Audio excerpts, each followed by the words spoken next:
ক্যামেরাটা ক্লিয়ার করো। ক্যামেরা কেন বন্ধ থাকবে? ক্যামেরা কেন বন্ধ থাকবে? এখানে তো ওপেন প্লেস না ভাই। না কেন ক্যামেরা বন্ধ থাকবে কেন?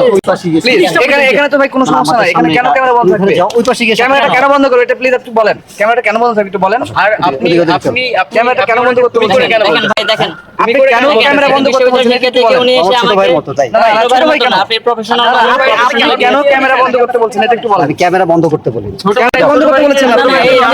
আপনি গায়ে হাত দিয়ে থাকে তোমাকে ধাক্কা দিচ্ছি না, গায়ে কেন বলছি হাত একটু এদিকে যাও। দেখছেন? দেখেন উনি কিন্তু আমি কিন্তু দাঁড়াই আছি। আপনারা কাইন্ডলি একটু ওইদিকে চলে যান।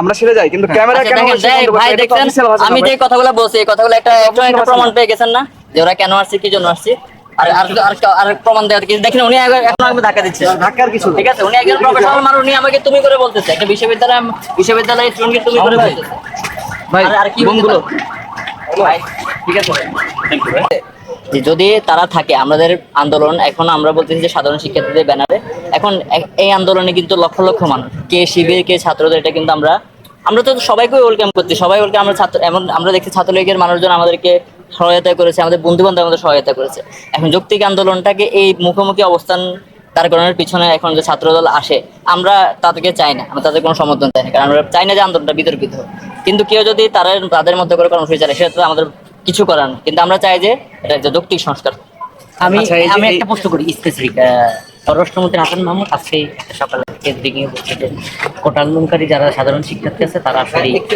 জামাত একটা মিনিট, just ক্যামেরাটা ক্লিয়ার করো। ক্যামেরা কেন